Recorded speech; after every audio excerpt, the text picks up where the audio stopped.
पहली चीज़ आती है कि आपने सही रफ्तार की मैनेजमेंट कैसे करनी है।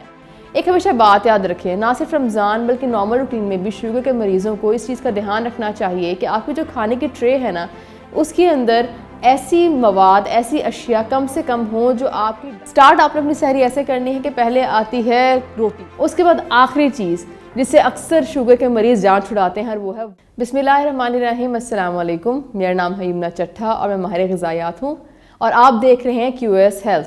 कासिम अली शाह फाउंडेशन के अंडर इस प्रोजेक्ट का आगाज़ किया गया ताकि आप लोगों तक घर बैठ के सेहत के मुतालिक सही इन्फॉर्मेशन पहुंचाई जा सके। जब रमज़ान की बात आती है तो हम डायबिटिक्स को कैसे भूल सकते हैं, क्योंकि वो काफ़ी स्ट्रगल करते हैं कि अपनी रूटीन कैसे रखी जाए कि तवानाई भी रहे और शुगर का मसला भी ना हो। तो जो लोग, पहले तो बात यह आती है कि आपने ये देखना है कि आपकी रमज़ान के अलावा नॉर्मल रूटीन में भी शुगर कैसी रहती है, क्या वो कंट्रोल्ड है या अनकंट्रोल्ड है। अगर अनकंट्रोल्ड है तो बेहतर है कि रमज़ान से पहले ही आप डाइट में थोड़ी सी मॉडिफिकेशन करें अपनी, ताकि रमज़ान से पहले काफ़ी हद तक वो कंट्रोल में आ जाए। अच्छा, मैंने कुछ चीज़ें यहाँ पे लिखी हैं जो मैं आप लोगों को वन बाय वन समझाऊंगी कि अगर आप इस तरह से मैनेज करें तो इंशाल्लाह आपको शुगर का मसला नहीं होगा, कंट्रोल में रहेगी। पहली चीज़ आती है कि आपने सही रफ्तार की मैनेजमेंट कैसे करनी है। एक हमेशा बात याद रखें, ना सिर्फ रमज़ान बल्कि नॉर्मल रूटीन में भी शुगर के मरीज़ों को इस चीज़ का ध्यान रखना चाहिए कि आपकी जो खाने की ट्रे है ना, उसके अंदर ऐसी मवाद, ऐसी अशिया कम से कम हो जो आपकी डाइट में, आपकी जिस्म में जाकर शुगर इंक्रीज़ करने का बायस बने, शुगर की ज़्यादती हो जाए, ब्लड में शुगर की लिमिट ज़्यादा हो जाए जितनी हमें चाहिए होती है। करना आपने ये होता है कि आपकी एक ट्रे के अंदर, अच्छा पहली बात ये कि शुगर होती किन किन चीज़ों में है, ये आपके दही में है, आपके दूध में है, फलों में है, अनाज, सारे अनाज में है, चावल में है, ठीक है। ये मेन वो चीज़ें जिनके अंदर शुगर होती है। गुड़, चीनी, शहद, शक्कर, वो वाली चीज़ें भी, ये सारी चीज़ों को मिलाकर आपको याद रखना चाहिए कि आपकी एक ट्रे के अंदर कोशिश करें इन सब चीज़ों में से 2 से ज़्यादा आइटम्स मौजूद ना हो, अगर ज़्यादा होंगे तो मसला हो सकता है। अच्छा, स्टार्ट आपने अपनी सहरी ऐसे करनी है कि पहले आती है रोटी, ठीक है। गंदम की चीज़, कोई अनाज की चीज़, हमारे यहाँ गंदम इस्तेमाल होती है रोटी के लिए, तो आपने गंदम के आटे की रोटी ले लेनी है, ठीक है। उसके बाद रोटी का साइज़ क्या होता है या पेड़े का साइज़ क्या होना चाहिए। पेड़ा का बहुत छोटे साइज़ का हो और रोटी आप कितनी हो कि आपके हाथ के साइज़ के जितनी इतनी बराबर हो। उसके साथ आपने सालन इस्तेमाल करना है। सालन में कोशिश करें चिकन हो या दाल हो या अंडा हो। शुगर के मरीज़ों को नॉर्मल रूटीन में भी बड़ी कंप्लेन रहती है इस चीज़ की कि वीकनेस बहुत ज़्यादा होती है हमें। तो इस मसले, अगर आप इस तरह से इस्तेमाल करेंगे तो आप वीकनेस से काफ़ी हद तक छुटकारा हासिल कर सकते हैं। सब्ज़ी का सालन इस्तेमाल ना करें, या अंडा हो या दाल हो या चिकन हो, कोशिश करें हफ्ते में तकरीबन कोई 3 दिन अंडा ले लिया, तो उसके बाद 2 दिन 3 दिन आपने दाल या चिकन से आपने उसको बैलेंस कर लिया, ठीक है। यहाँ से ये आपका तो हो जाएगा सहरी का लाजमी जुज़, तो इस तरह से बैलेंस करना है आपने। उसके साथ सलाद लाजमी लेना है। शुगर के मरीज़ों को ब्लड प्रेशर का मसला भी अक्सर लोगों को होता है, और जिन लोगों को ब्लड प्रेशर का मसला होता है उनके लिए बहुत अच्छी चीज़ है कि वो सलाद का इस्तेमाल करें। सलाद में हमेशा कोशिश करें 3 से 4 रंगों की सब्जियां होनी चाहिए, जितने रंग उतनी ज़्यादा अफादियत। उसके अलावा जिन लोगों को ब्लड प्रेशर का मसला है वो एक और काम करेंगे कि रोटी के अंदर, जो आपकी रोटी है इसके अंदर देसी लहसुन का एक टुकड़ा लेके भी उसको चबा के आपने खाना है, निगलना नहीं है, चबाना है, इसलिए मैंने चबाना वर्ड यूज़ किया है। तो ये ब्लड प्रेशर का मसला भी क्योंकि काफ़ी लोगों को होता है, तो ये चीज़ भी आपको काफ़ी फ़ायदा देगी। तो एक प्याली सलाद जिसमें 3 से 4 सब्जियां हों, ठीक है। उसके बाद लस्सी अक्सर हमारे घरों में सहरी का पार्ट होती है, पर उसमें शुगर के मरीज़ों के लिए क्या हदायत है, ना आपने नमकीन लेनी है, ना आपने मीठी लस्सी लेनी है, आपने लेनी है कच्ची लस्सी जो बिल्कुल फीकी होती है, उसका 1 से 2 गिलास आप इस्तेमाल कर सकते हैं। उसके बाद एक बड़ी इंपॉर्टेंट चीज़ है जो शुगर कंट्रोल करने में जिस्म में हेल्प देती है, मददगार साबित होती है, और वो है आपका दालचीनी का कावा। छोटा सा, इतना सा 1 इंच का टुकड़ा दालचीनी का लेना है, और जिस तरह हम ग्रीन टी नहीं बनाते, पैन में पानी डाला, अंदर दालचीनी का टुकड़ा डालें, उसको ढक दें और दम पे वो अपना अर्क छोड़ देगा, तो आपने उसको उतार के हल्का सा नींबू डाल के आपने पी लेना है। आपकी सहरी का अख्ताम इससे होना चाहिए, ये भी बॉडी में शुगर कंट्रोल करने में काफ़ी मददगार साबित होता है। उसके बाद आते हैं अफ्तार की तरफ। अफ्तार में पहला मिस्टेक जो हम कर रहे होते हैं वो आता है खजूर से।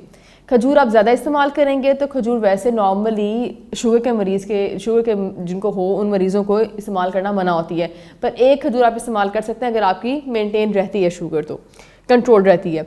अगला हमारा बहुत मिस्टेक होता है यहाँ पे मशरूब में।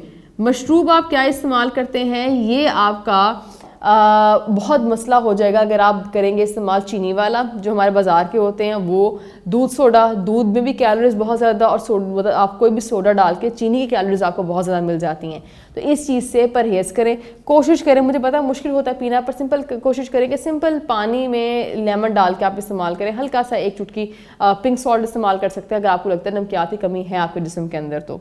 तो कोशिश करें मशरूब पे अगर आप थोड़ा कंट्रोल कर लेंगे। इसकी जगह आपको मैंने जो नाश्ते में सहरी में ऑप्शन बताए थे कच्ची लस्सी वाली, वो भी आप इस्तेमाल कर सकते हैं, पर कोशिश करें चीनी वाली चीज़ नहीं हो। यहाँ पहला मसला आप हो जाएगा, पहला मसला आप कर देंगे अगर आपको शुगर है तो।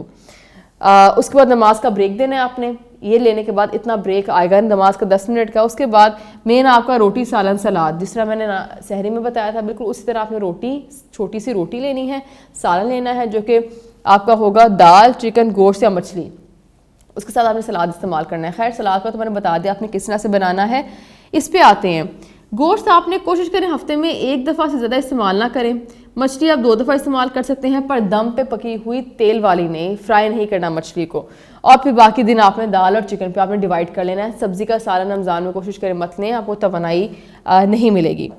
उसके बाद आते हैं स्नैक पे। घर में कोई ना कोई स्नैक बना होता है, कोशिश करें अगर आपने चस्का पूरा करना है स्नैक वाला, 1 आध पकौड़ा अगर ले लिया तो ले लिया, वरना अगर जहाँ फल की बात आती है, क्योंकि फ्रूट चाट हमारे घरों में ज़रूर बनी होती है, बिल्कुल छोटी प्याली 4 से 5 चम्मच। बिकॉज देखिए मैंने आपको स्टार्ट में क्या बात बताई थी, आपकी एक खाने के ट्रे के अंदर शुगर वाले आइटम्स 2 से ज़्यादा नहीं होने चाहिए।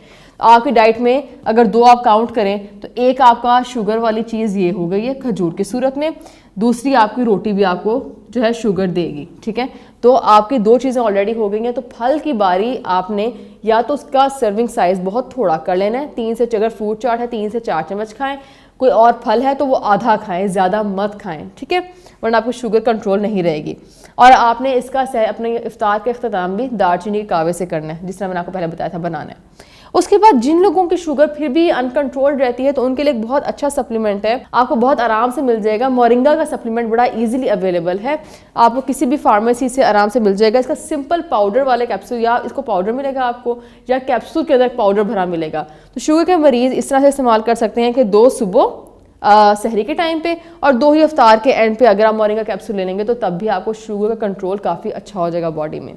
उसके बाद आखिरी चीज़ जिससे अक्सर शुगर के मरीज़ जान छुड़ाते हैं, वो है वॉक करना। वॉक लाजमी करनी है आपको। जब भी शुगर का डाइट प्लान या शुगर कंट्रोल की बात आती है तब बॉडी में वॉक एक लाजमी हिस्सा है उसका। अगर आप वॉक से चाह रहे हैं कि आप जान छुड़ा लें, वो आपकी नहीं छूटनी। कोई डॉक्टर, कोई माहिर ग़िज़ायत के पास आप चले जाएँ, किसी डाइटिशियन के पास चले जाएँ, डाइटिशियंस आपको हमेशा ये कहेंगी कि डाइट कंट्रोल करने के बाद वॉक एक लाजमी जुज़ है आपकी रूटीन का, इसलिए वॉक से जान मत छुड़ाएं। तरावी के बाद सिर्फ 30 मिनट्स, वो बहुत ज़्यादा नहीं कह रही, सिर्फ 30 मिनट चहलकदमी भी कराएंगे, वो भी बहुत फ़ायदा देगी आपको। उम्मीद आपको आज की वीडियो पसंद आई होगी।